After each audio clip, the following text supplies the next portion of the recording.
Hello student, एक बार फिर से आपका स्वागत है हाई स्कूल क्लासेस में। आज की वीडियो हम पढ़ेंगे पास्ट कंटिन्यूअस टेंस के बारे में। पिछले वीडियो में हम पास्ट इंडेफिनिट टेंस को पढ़ चुके हैं। अब हम पास्ट कंटिन्यूअस टेंस को पढ़ते हैं। यदि आप चैनल पर नए हैं तो चैनल को सब्सक्राइब कर लें और बेल आइकॉन प्रेस कर दें, ताकि जब भी हम कोई भी वीडियो अपलोड करें तो सबसे पहले आपको नोटिफिकेशन मिले। तो चलिए स्टार्ट करते हैं। सबसे पहले हम देखते हैं पास्ट कंटिन्यूअस टेंस की पहचान। तो स्टूडेंट, पास्ट कंटिन्यूअस टेंस की पहचान होती है वाक्य के अंत में रहा था, रही थी, रहे थे। यदि ऐसा सेंस आता है किसी भी हिंदी सेंटेंस में रहा था, रही थी या फिर रहे थे, तो हम समझ जाएंगे ये जो सेंटेंस है किस टेंस का है, पास्ट कंटिन्यूअस टेंस का है। ठीक है स्टूडेंट, जैसे कि माँ खाना बना रही थी, ठीक है, बच्चे क्रिकेट खेल रहे थे। ऐसा सेंस आता है यदि लास्ट में, तो हम क्या समझ जाएंगे, जो हमारा सेंटेंस है वो पास्ट कंटिन्यूअस टेंस का है। अब हम चलिए देखते हैं इसके स्ट्रक्चर को कि किसी भी अफर्मेटिव सेंटेंस को, किसी भी सिंपल सेंटेंस को हम कैसे ट्रांसलेट करेंगे। तो हमारे सामने स्ट्रक्चर लिखा हुआ है। सबसे पहले स्टूडेंट हम सब्जेक्ट राइट करते हैं, इसके बाद वाज या वर राइट करते हैं सब्जेक्ट के अकॉर्डिंग। इसके बाद वर्ब का फोर्थ फॉर्म। वर्ब का फोर्थ फॉर्म से मतलब है कि हम वर्ब में या एनजी लगा देते हैं। इसके बाद ऑब्जेक्ट। तो स्टूडेंट, अब बात आती है वाज किस सब्जेक्ट के साथ लगेगा और वर्ब किस सब्जेक्ट के साथ लगेगा। तो यहाँ पे मैं दिखा रहा हूँ आपको आई और ही, सी, इट, एनी नेम, मतलब कि फर्स्ट पर्सन सिंगुलर नंबर और थर्ड पर्सन सिंगुलर नंबर के सब्जेक्ट जो हैं उनके साथ वाज का यूज़ होगा। और जो प्लूरल नंबर हैं या फिर किसी भी सब्जेक्ट के प्लूरल नंबर हैं, किसी भी पर्सन के प्लूरल नंबर हैं, तो उनके साथ हम वर्ब का यूज़ करते हैं। जैसे कि वी हो गया, यू हो गया, दे हो गया, या कोई भी प्लूरल नंबर आता है, प्लूरल नाउन आता है, तो उनके साथ हम वर्ब का यूज़ करते हैं। ठीक है student, he, she, it, any name और इसके अलावा आई के साथ हम वाज का यूज़ करते हैं। बाकी सब्जेक्ट के साथ हम वर्ब का यूज़ करते हैं। तो चलिए देखते हैं। सबसे पहले हमारे सामने पहला एग्जाम्पल है, माँ खाना बना रही थी। इसको हमें ट्रांसलेट करना है। तो यहाँ पे सब्जेक्ट है माँ।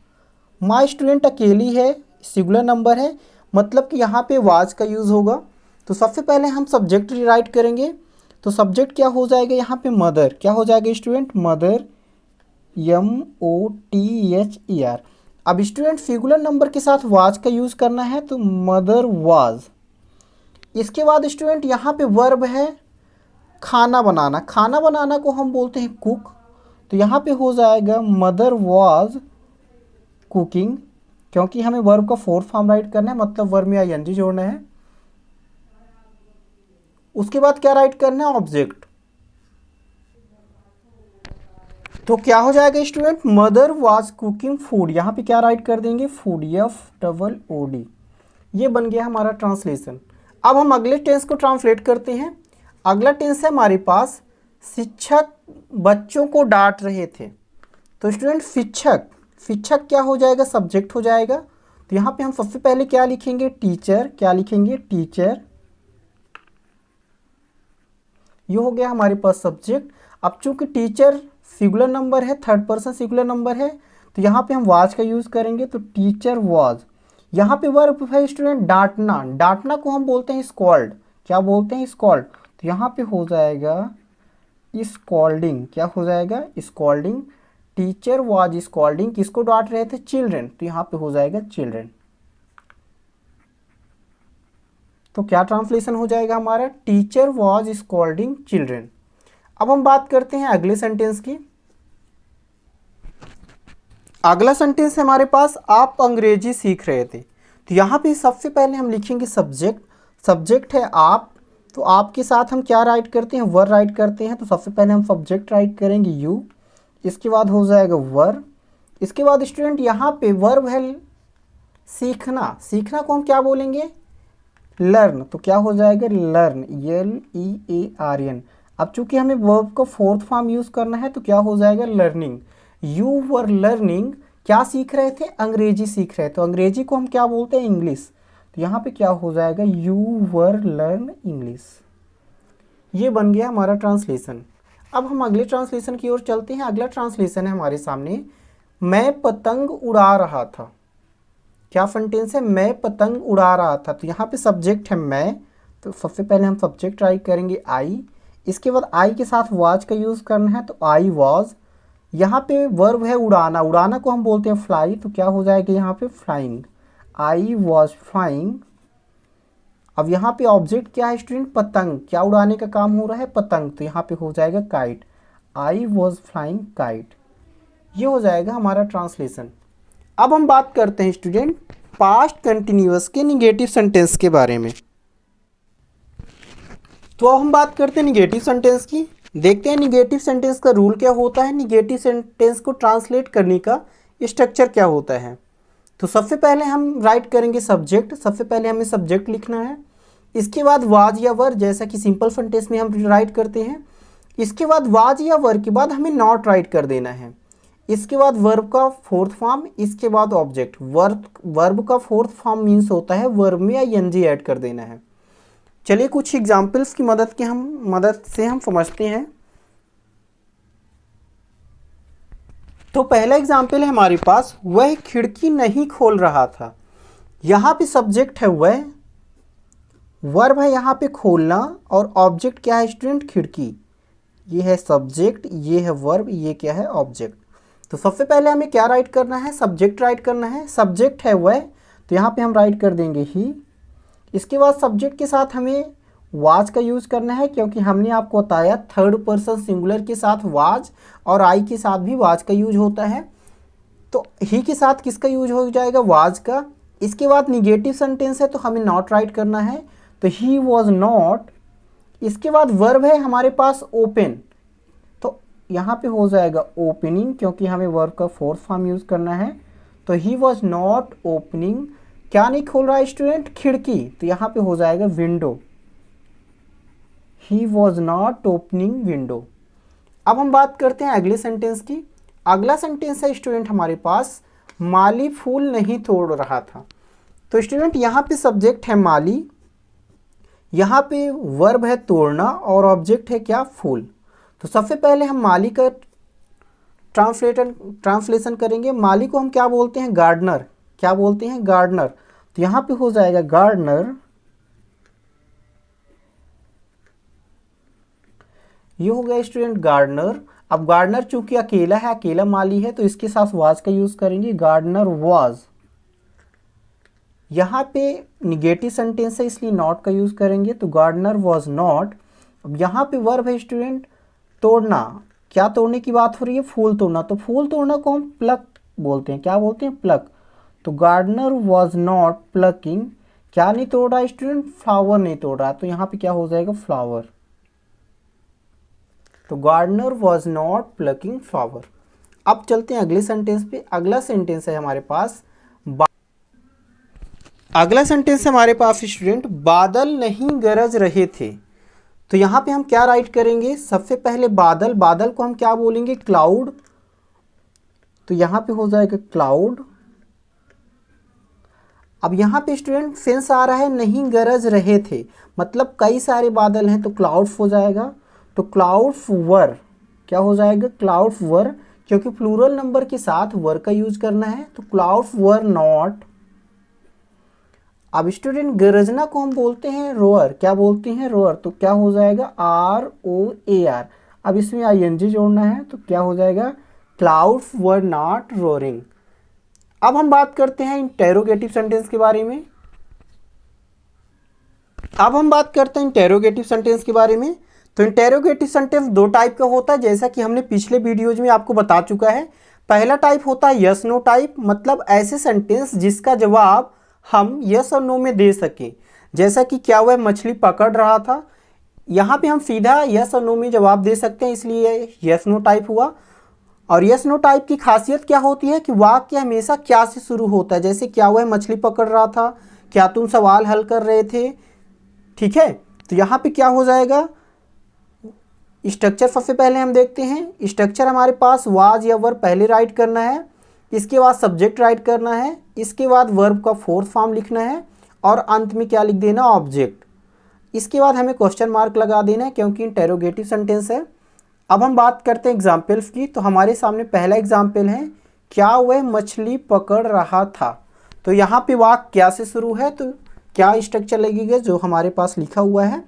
तो यहाँ पे सब्जेक्ट क्या है, वह, क्या है स्टूडेंट, सब्जेक्ट वह। अब वह सब्जेक्ट के साथ हम वाज का यूज करते हैं, तो वाज सबसे पहले हम राइट करेंगे, तो क्या हो जाएगा वाज। इसके बाद सब्जेक्ट राइट करना है, तो सब्जेक्ट क्या है हमारे पास, ही, सब्जेक्ट क्या है, ही, तो वाज ही। अब यहाँ पे वर्ब है पकड़ना, पकड़ना को हम बोलते हैं कैच, क्या बोलते हैं, कैच, CATCH। अब चूंकि वर्ब का फोर्थ फॉर्म है इसलिए ING हो जाएगा, तो क्या हो जाएगा, वाज ही कैचिंग, क्या पकड़ रहा था, मछली, तो वाज ही कैचिंग फिश। ये हो जाएगा हमारा ट्रांसलेशन। अब हम अगले टेंस की बात करते हैं। यहाँ पे चूंकि इंटेरोगेटिव सेंटेंस है तो क्वेश्चन मार्क हम लगा देंगे। अब अगला सेंटेंस है, क्या तुम सवाल हल कर सकते हो। तो यहाँ पे भी वाक्य क्या से शुरू हो रहा है, तो सबसे पहले हम वाज या वर हेल्पिंग वर्ब राइट करेंगे। तो चूंकि सब्जेक्ट यू है, यू के साथ हम वर राइट करते हैं, वर का यूज करते हैं, तो सबसे पहले हम वर का यूज करेंगे, तो वर, इसके बाद यू, इसके बाद हल करना को हम बोलते हैं स्टूडेंट सॉल्विंग, क्या बोलते हैं, सॉल्व बोलते हैं, और सॉल्व में ING लगा देंगे तो क्या हो जाएगा, सॉल्विंग, SOLVING। तो वर यू सॉल्विंग, सवाल को क्या बोलते हैं स्टूडेंट, प्रॉब्लम बोलते हैं, तो यहाँ पे हो जाएगा प्रॉब्लम। अब स्टूडेंट सवाल को हम प्रॉब्लम की जगह में सम भी यूज कर सकते हैं, तो सम और प्रॉब्लम में से हम कोई भी यहाँ पे यूज कर सकते हैं। तो क्या ट्रांसलेशन हो जाएगा, वर यू सॉल्विंग प्रॉब्लम। अब अगला सेंटेंस है हमारे पास, क्या बढ़ई लकड़ी काट रहा था। अब चूंकि ये वाक्य क्या से शुरू है, मतलब यही वाले स्ट्रक्चर हमें फॉलो करना है। अब चूंकि बढ़ई सिंगुलर नंबर है, कारपेंटर हम बढ़ई को बोलते हैं, तो बढ़ई सिंगुलर नंबर है, तो बढ़ई के लिए हम वाज का यूज करेंगे, तो वाज। अब कारपेंटर है तो क्या राइट कर देंगे, वाज द कारपेंटर।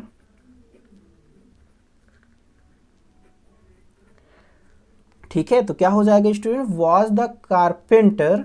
यहां पे लकड़ी काटना, यहां पे हमने क्या राइट कर दिया, वाज द कारपेंटर। अब यहां पे हमें वर्ब राइट करना है, वर्ब है काटना, काटना को हम क्या बोलते हैं, कट। अब स्टूडेंट यदि किसी वर्ब के लास्ट में कॉन्सोनेंट आ रहा है और उसके पहले यदि हमारे पास वावेल है, तो ING जोड़ते समय हम उस कॉन्सोनेंट का डबल कर देते हैं। तो यहाँ पे कटिंग की स्पेलिंग क्या हो जाएगी, CUTTING। तो वाज द कारपेंटर कटिंग लकड़ी, लकड़ी को हम क्या बोलते हैं स्टूडेंट, वुड, तो यहाँ पे हो जाएगा वुड। ठीक है, ये हो जाएगा आपका ट्रांसलेशन। अब हम कुछ और ट्रांसलेशन देखते हैं। हमारा अगला टाइप है स्टूडेंट, जब क्वेश्चन वर्ड बीच में हो, मतलब कि इंटेरोगेटिव सेंटेंस में क्वेश्चन वर्ड आ जाए और उसका जवाब हम यस और नो में ना दे पाएँ। जैसा कि हमारे पास एग्जाम्पल लिखा है, आप वहाँ क्या कर रहे थे, यहाँ पे हमें बताना पड़ेगा कि हम वहाँ पे क्या कर रहे थे। यहाँ पे हम इस सेंटेंस का जवाब यस और नो में नहीं दे सकते। तो इसके लिए स्ट्रक्चर में हम क्या करते हैं, सबसे पहले क्वेश्चन वर्ड जो भी हमारे सेंटेंस में है क्वेश्चन वर्ड राइट करते हैं, इसके बाद वाज या वर्ब हेल्पिंग वर्ब यूज करते हैं, इसके बाद सब्जेक्ट, इसके बाद वर्ब का फोर्थ फॉर्म, इसके बाद ऑब्जेक्ट और क्वेश्चन मार्क लगा देते हैं। चलिए कुछ एग्जाम्पल की मदद से हम देखते हैं इन सेंटेंसों को। तो हमारे पास पहला एग्जाम्पल है, आप वहाँ क्या कर रहे थे। तो यहाँ पे क्वेश्चन वर्ड आ गया क्या, क्वेश्चन वर्ड क्या आ गया यहाँ पे। तो सबसे पहले हम क्वेश्चन वर्ड क्या का ट्रांसलेट करेंगे, क्या को हम बोलते हैं व्हाट, तो व्हाट यहाँ पे राइट कर देंगे। ठीक है, इसके बाद हमें वाज या वर का यूज करना है सब्जेक्ट के अकॉर्डिंग। तो यहाँ पे सब्जेक्ट है आप, तो आप सब्जेक्ट के लिए हमें वर का यूज करना है, तो व्हाट वर। अब सब्जेक्ट राइट करना है तो सब्जेक्ट है यू, तो व्हाट वर यू। वर्ब यहाँ पे है स्टूडेंट करना, करना को हम बोलते हैं डू, तो यहाँ पे हो जाएगा डूइंग, क्योंकि वर्ब का फोर्थ फॉर्म है। इसके बाद वहाँ सेंस आ रहा है तो वहाँ को हम क्या बोलते हैं, देयर, तो क्या हो जाएगा, what were you doing there. अब हमारे पास अगला एग्जाम्पल है, मैं कहाँ से आ रहा था। तो यहाँ पे क्वेश्चन वर्ड है कहाँ से, क्या क्वेश्चन वर्ड है कहाँ से, तो कहाँ से को हम बोलते हैं फ्रॉम वेयर, क्या बोलते हैं, फ्रॉम वेयर। तो यहाँ पे हमने राइट कर दिया फ्रॉम वेयर। इसके बाद वाज या वर का यूज़ करना है, तो सब्जेक्ट है मैं, तो इसके लिए हम वाज का यूज़ करेंगे, फ्रॉम वेयर वाज। इसके बाद सब्जेक्ट राइट करेंगे आई, इसके बाद वर्ब का थर्ड फॉर्म, तो क्या हो जाएगा, कमिंग। इसके बाद क्वेश्चन मार्क। अब हम अगला सेंटेंस देखते हैं। अगला सेंटेंस है, तुम झूठ क्यों बोल रहे थे। तो यहाँ पे वर्ब है झूठ बोलना। क्या वर्ब है स्टूडेंट? झूठ बोलना। सब्जेक्ट है तुम और क्वेश्चन वर्ड क्या है? क्यों। तो हम क्यों को क्या बोलते हैं? वाई। तो सबसे पहले हम वाई राइट करेंगे, वाई। अब चूंकि सब्जेक्ट है तुम और तुम के लिए हम किसका यूज़ करते हैं? किस हेल्पिंग वर्ब का यूज़ करते हैं? वर का। तो वाई वर। इसके बाद सब्जेक्ट है यू। इसके बाद वर्ब है झूठ बोलना। झूठ बोलना को हम बोलते हैं स्टूडेंट लाई, और लाई की स्पेलिंग होती है LIE, और जब उसमें हम ING जोड़ेंगे तो क्या हो जाएगा? LBY-ING। यदि स्टूडेंट किसी भी वर्ब के अंत में IE आता है तो हम ING जोड़ते समय IE को बाई में बदल देते हैं और ING जोड़ देते हैं। तो क्या हो जाएगा? वाई वर यू लाइंग, और यहाँ पे क्वेश्चन मार्क हो जाएगा। स्टूडेंट आई होप ये ट्रांसलेशन आपको समझ में आया होगा। इसके बावजूद यदि आपको किसी भी सेंटेंस में कुछ भी डाउट है, किसी भी टेंस में परेशानी है, तो आप कमेंट सेक्शन में कमेंट करके बता सकते हैं। मैं ज़रूर आपके कमेंट को पढ़ के उसका सलूशन आपको दूंगा।